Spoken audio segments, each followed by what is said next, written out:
చీనీ ధరలు పడిపోయాయంటూ రైతులు ఆవేదన వ్యక్తం చేస్తున్నారు. కోత దశలో ధరలు పడిపోవడంతో తీవ్రంగా నష్టపోతున్నామంటూ ఆందోళన చెందుతున్నారు. వ్యాపారులు సిండికేట్గా మారి తమను నిట్టు నిలువున దోపిడీ చేస్తున్నారంటూ ఆరోపిస్తున్నారు. అనంతపురం జిల్లా చీనీ రైతుల కష్టాలు నష్టాలపై మా అనంతపురం జిల్లా ప్రతినిధి రవిచంద్ర మరిన్ని వివరాలు అందిస్తారు. రైతుల కష్టాలు అన్నీ ఇన్ని కావు అని చెప్పచ్చు.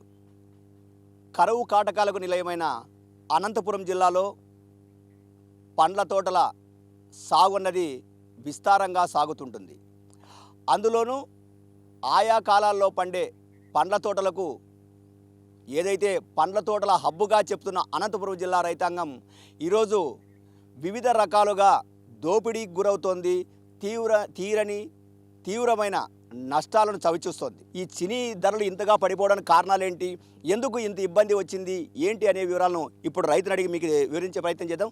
రవిచంద్ర రెడ్డి గారు, ఈ సంవత్సరంలో ఇంత దుమానంగా రేట్లు ఎప్పుడూ లేవు. నిజంగా అంటే ఈ టైంలో కనీసం అంటే 40,000 వరకు ఉండాల్సింది. 40,000, 50,000. లాస్ట్ ఇయర్ 2 years బ్యాక్ అంతా 40,000, 50,000 నడిచినది. ఇప్పుడు పూర్తిగా 15,000 కంటే ఎక్కువ లేదు. ఇప్పుడు 10,000 నుంచి స్టార్టింగ్ చేస్తున్నారు. 15,000 బాగుండేక 20,000 అంటున్నారు. ఇట్లా వచ్చిందంటేనే రైతుకి ఏమి గిట్టుబాటు కాదు. రేపు సంవత్సరం పెట్టుబడి పెట్టాలని ఏమి పెట్టలేరు. పెట్టేదానికి పెట్టుబడి పెడతానే కాయలు వస్తాయి, కాయలు వస్తాయి. వాటికి పోతే మార్కెట్కి పోతే మార్కెట్లు పై మార్కెట్లు లేవు, అవి లేవు, ఇవి లేవు అని అంటారు.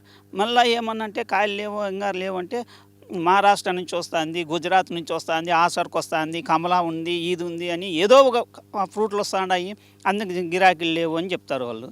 ఇప్పుడు మార్కెట్లో ఏ రేటు ఉంటే ఆ రేటే కొంటాము. మీకు ఆడ 20,000 ఉంది, ఆ 20,000తోనే మేము కొంటాము. ఈడ 30,000 ఇంకా నేను 2 టన్నులు సూట్ ఇస్తానమంటే మీరు ఇస్తాన్నారు, మేము కొంటాము, మాకు అట్లనే ఇవ్వండి, మేము కొనుక్కొని పోతున్నాం కదా, అదే రేటే మార్కెట్ రేట్ ఉంది కాబట్టి ఆ రేట్కే మేము తీసుకుంటామని అంటున్నారు. ఆ 20,000 ఈడ పెడితే మాకు లాసే. ఈడ 2 సూట్ ఇచ్చి వాళ్ళకి 20,000తో ఇచ్చే ఏం లాభం లేదు మాకు. ఇంకా అందుకు ఆడ మార్కెట్కి వేసుకొని పోతే ఏం లేదంక, సూట్ లేదంటారు. 10 టన్నులకు 1/4 టన్ను సూట్ తీసుకుంటారు. మళ్ళీ కమిషన్ తీసుకుంటే 1 టన్ను కమిషన్ పోతుంది, ఒక కమిషన్ డబ్బులంతా పోతుంది. మళ్ళీ మార్కెట్కి వేసుకుపోయిండే కూలీలు, ట్రాన్స్పోర్ట్ ఛార్జు అన్నీ మావే.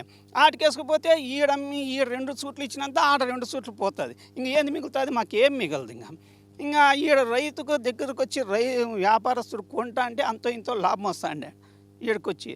ఇప్పుడు ఈడ వీలు రాకోకుండా ఆ మార్కెట్లోనూ రేట్ లేకోకుండా పోతే చాలా ఇబ్బంది పడుతున్నాం రైతులు మాత్రం. ఇప్పుడు ప్రభుత్వం చెప్తోంది ఇనాం పద్ధతి తీసుకొచ్చాము, షూట్ లేదు, కమిషన్ లేవు, రైతుకి ఏదైతే ధర ఉంటుందో ఆ ధర మాత్రమే చెల్లిస్తామని చెప్పి ప్రభుత్వాలు పదే చెప్తూ వస్తున్నాయి. మళ్ళీ ఇనాం పద్ధతి వచ్చినాక కూడా ఈ సూట్లు కొనసాగడం కానీ, అంటే సూట్లు కాకుండా మరో రకంలో కూడా మార్కెట్లో దోపిడీ జరుగుతుంది, లేదంటే వ్యాపారస్తులు ఇక్కడికి వస్తే ఇక్కడ దోపిడీ జరుగుతుంది. అసలు ఈ దోపిడీని నిలువరించే అవకాశం లేదా? అసలు నిలువరియచ్చునా? ఇప్పుడు వ్యాపారస్తుడు కొనాలనే దానికి వ్యాపారస్తుడు కొంచెం లాభం రావాలనే కొంటాడు ఏదన్నా. ఏదో వేస్టేజ్ లేకోకుండా కొంత తీసేసుకొని పోమని రైతులే ఇస్తూ ఉంటారు. కొంతమంది వేస్టేజ్ ఉంటుంది, తీసుకోండి, ఇంత టన్నేజ్ తీసుకోండి, తీసుకోపోండి అని చెప్తా ఉన్నారు రైతులు. ఇంకా దాన్ని కానీ తీసేసి ఇంకా మాకు ఎక్కువ కావాల. ఇప్పుడు లాస్ట్ ఇయర్ 2 టన్నులు ఇస్తాను, ఇప్పుడు 2.5 టన్నుకి వచ్చినారు. ఇప్పుడు 2.5 టన్ను సూట్ కావాలంట. 2.5 టన్ను సూట్ ఇచ్చినా కానీ రేటు పెరుగుతుందే, రేట్ ఏం లేదు. కొంచెం ముందుగానే అమ్ముకున్నామంటే పసిముంది కాయి అంటారు, మళ్ళా వస్తే కలర్ వచ్చింది కాయి అంటారు, ఏదో ఒక పేర్లు పెడతారు. ఇంకా అమ్ముకునేది వాళ్ళే వచ్చి వాళ్ళే కొంటాము అంటారు, వాళ్ళే ఏదో ఒక పేరు పెడతారు. ఇంకెట్లా అమ్ముకునేది రైతు? ప్రతి ఒక్కదానికి ఏదో ఒక చోట నిజంగా అంటే అది బాగలేదు, ఇది బాగలేదు, దీనికైతే ఇంతకైతే పెడతాం, లేకపోతే లేదు, మీ ఇష్టం, ఎవరికన్నా అమ్ముకోవాలని లేచిపోతారు. ఇంకా ఆరుగాలం శ్రమించి కష్టపడి పండించిన రైతుకు మాత్రం ఆ ఫలితం దక్కడం లేదు, ఆ లాభాలు దక్కడం లేదు. కాబట్టి పాలక ప్రభుత్వాలు ఈ దోపిడీని అరికట్టేందుకు చర్యలు తీసుకోవాల్సిన అవసరం ఎంతైనా ఉంది అని అనంత చీనీ రైతులు చెప్తున్న పరిస్థితి.